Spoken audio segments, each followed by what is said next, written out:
Hello,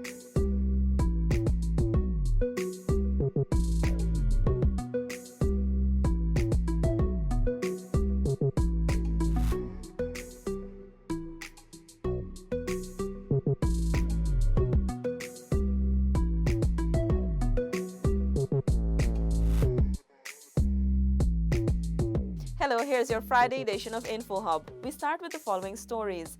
President Granger recognizes the contribution of Portuguese to Guyana's development. Baroness Scotland says Guyana is building a resilient financial system ahead of forest oil. Agriculture Minister reassures of government's commitment to flood risk management. PSA launched to raise awareness of cardiovascular diseases. And Linden's Blue Lakes are the perfect weekend getaway. The details of these stories and more after this.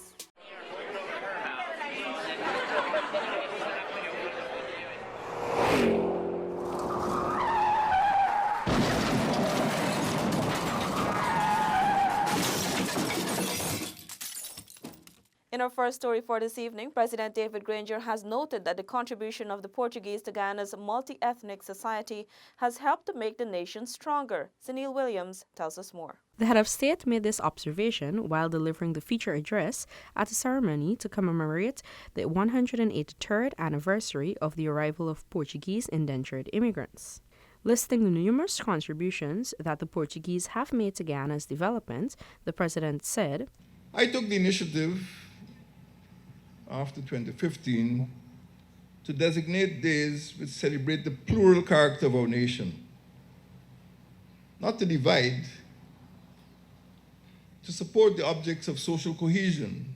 When we speak of social cohesion, we recognize the reality that Guyana is and always will be multi-ethnic, multi-religious, and multicultural.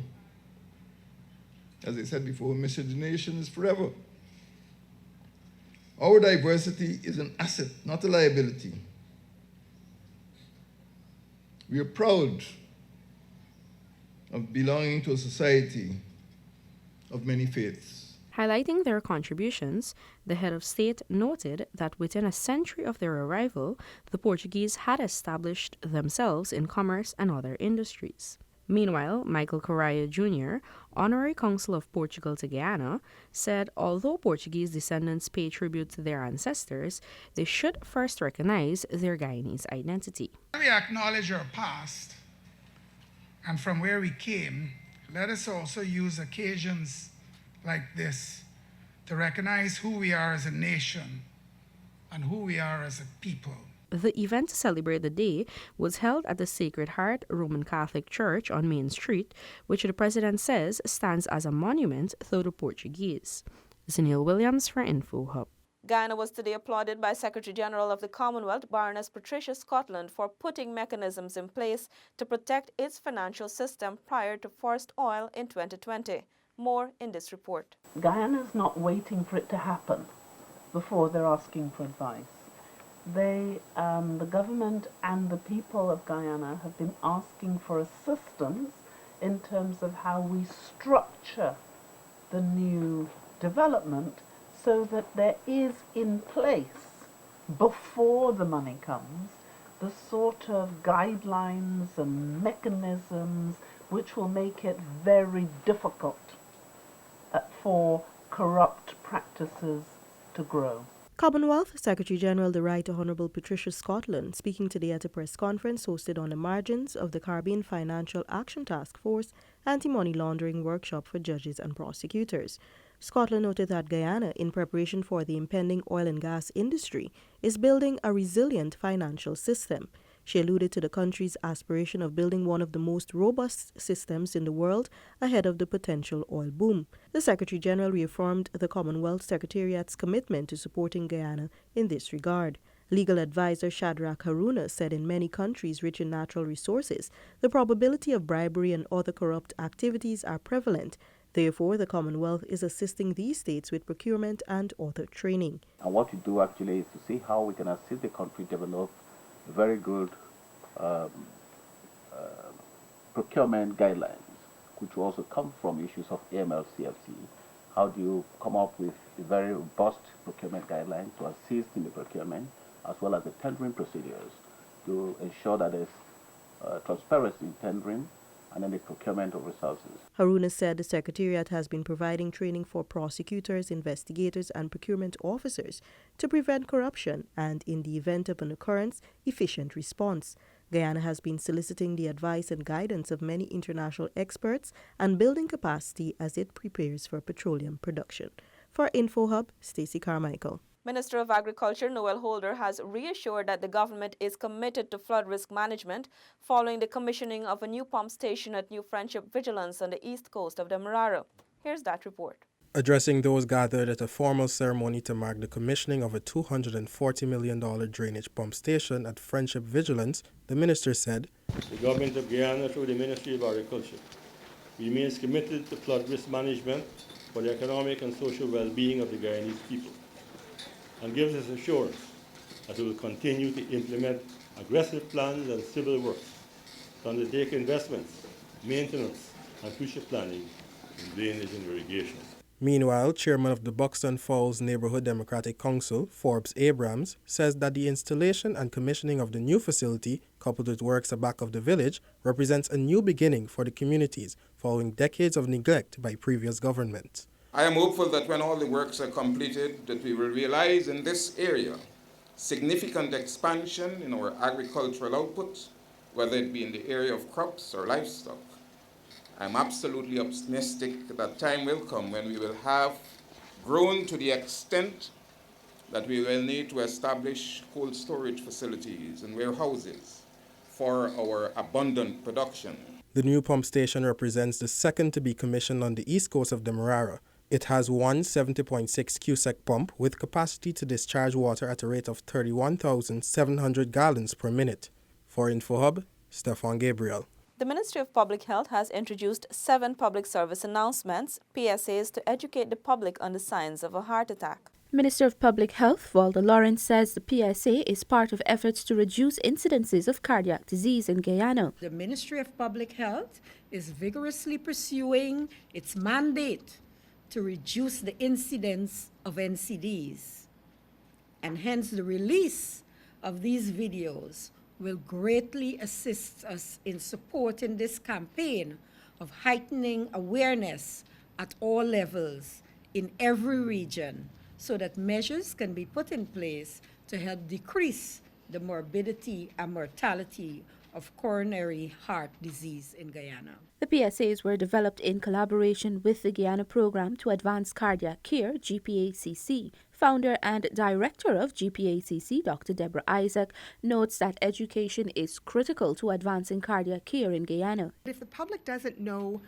A, what their risks are or what signs they should look for, or B, if they don't know where they can get help, what we have isn't going to reach all the people that need to be reached. GPACC has been working with healthcare and ancillary staff in Guyana over the years, educating and training them on diagnostic and therapeutic options in cardiac care. The Ministry of Public Telecommunications will soon begin distributing the PSAs to local stations. The PSAs will also be adapted for radio broadcast. I want to thank the Department of Public Information. We have come this far, but the success of getting these messages out depends heavily on the media. And so I say to the media in Guyana, we look forward to you airing them as much as you can. The PSAs includes visuals of the signs of a heart attack, explains treatments available by the GPHC and why trusting healthcare providers is important, along with testimonials from persons who have survived cardiac arrest or are receiving cardiac care. Reporting for InfoHub, Tiffany Rogers. The implementation of the Juvenile Justice Bill is imminent following the release of 19-year-old Ian Henry, who was detained without trial for almost 7 years. The youth from Baramita is now free following the intervention of the Rights of the Child Commission, UNICEF, and the Georgetown Legal Aid Clinic. Sanika Thorne has the details. Ian Henry was arrested and detained on a murder charge in 2011 when he was just 13 years old. He was recently released after the Office of the Director of Public Prosecutions, DPP, made a decision to dismiss the case. At a press conference on Thursday, Henry recalled his years behind bars without being found guilty of a crime and awaiting trial. This incarceration has clearly jeopardized my whole future as a child at that time. As like Mr. Omar just mentioned that no one can give me it back. I know that for certain. Minister of Public Security Kemraj Ramlatan recollected having learnt of the case months after he assumed office in 2015.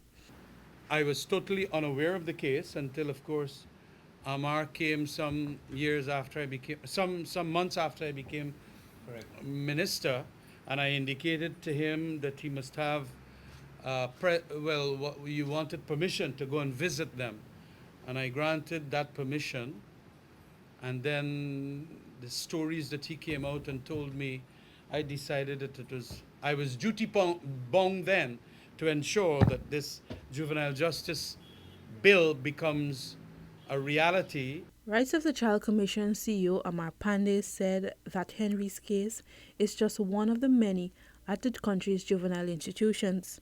He said that the organization eagerly awaits the implementation of the Juvenile Justice Bill. And we know that the Juvenile Justice Bill, which will soon become an act once it's sent to by the President, contemplates the provision of legal representation for children in contact with the law. The RCC, in collaboration with UNICEF and the Legal Aid Clinic, are reviewing similar cases involving youths at the holding center, the New Opportunity Corps, and youth being detained at the New Amsterdam and Tamari prisons. Seneca Thorne for InfoHub. International Midwives Day was observed today in Region 5 to commemorate and increase awareness about the contribution of midwives towards their patients all over the world. Renata Lafleur was in the region and filed this report. In observation of this year's International Midwives Day, these health professionals from across Guyana were celebrated and honored for their significant contributions in the local health sector. At a conference held today at the Mahaica Berbice Regional Democratic Council, Minister within the Ministry of Public Health, Dr. Karen Cummins, reaffirmed the government's commitment to improving working conditions for midwives across Guyana. The Ministry of Public Health continues to demonstrate the political commitment towards maternal and newborn health, as it aims to further elevate the quality of midwifery services across Guyana. While reporting on the many successes and challenges of these professionals, Chairperson of the Midwives Association of Guyana, Tracy Gentle, highlighted the importance of honoring these midwives. Your skill and dedication is evident by the recorded 14,000 and more annual births delivered safely by you, the midwives, in all 10 administrative regions. The many night trips on the rough riverbed just to get a woman and her baby alive. The recorded number of clients accessing and utilizing our sexual and reproductive health services. The number of clients accessing our family planning services. Our nearly 100% vaccination coverage. Our 100% postnatal mothers not returning at healthcare facilities with complications. Midwives from various regions were awarded for their outstanding performances. Some of them spoke with InfoHub. Attached to Madhya District Hospital from region number 8, I was awarded today for the best midwife for 2018. I feel overwhelmed. I mean, getting an award is not easy. You have to go beyond the call of duty, and I'm proud to be a midwife. I was awarded today for my outstanding performance as a midwife. I feel very overwhelmed and excited, and it motivates me to continue doing the good work that I do as a midwife for both mother and child health. International Midwives Day, observed on May 5, was established to honor midwives for their crucial contribution towards the health of their nations. From Region 5, Renetta Lafleur for InfoHub. And finally, we end tonight's news with a report from Stefan Gabriel, who tells us that one of Linden's main attractions, the Blue Lakes at Karakara, is the perfect weekend getaway destination for persons looking to spend some time away from the city. The lake is one of many that draws residents and visitors alike. Persons flock the location during the recent Tongue Week celebrations to enjoy music, food, and most importantly, family time. Chemical engineer Dion Anderson, who is responsible for promoting the lake, tells us how he discovered it. One of my usual so-called voyages throughout Linden, and because I'm a nature person and a nature lover, and we were able to just take a drive through here and we saw the beach, the Blue Lake, as I refer to as the Blue Beach a lot. And after seeing this, we realized that this is just a pristine area, untouched, that we should actually maximize to showcase Guyana and Linden, specifically Linden's tourism potential. Some of the visitors enjoying a day at the lake shared their views. Well, we were all on vacation and enjoying the Tongue Week. And I don't know to swim, but we decided to come here this afternoon to have some fun. And, you know, it's very nice to know we have such a wonderful atmosphere here. It's somewhere that you can come and relax, away from home. You know. Well, I was inspired to come here because I was advised that it's a nice place, and I came to look at it and the sceneries and what have you. I have found it very beautiful. This is Guyana. Well, actually, I come to do a little flicking, you know, but they're going to go so far, you know, expecting a little rain, but everything turned to the best, thank God. No, we enjoying it.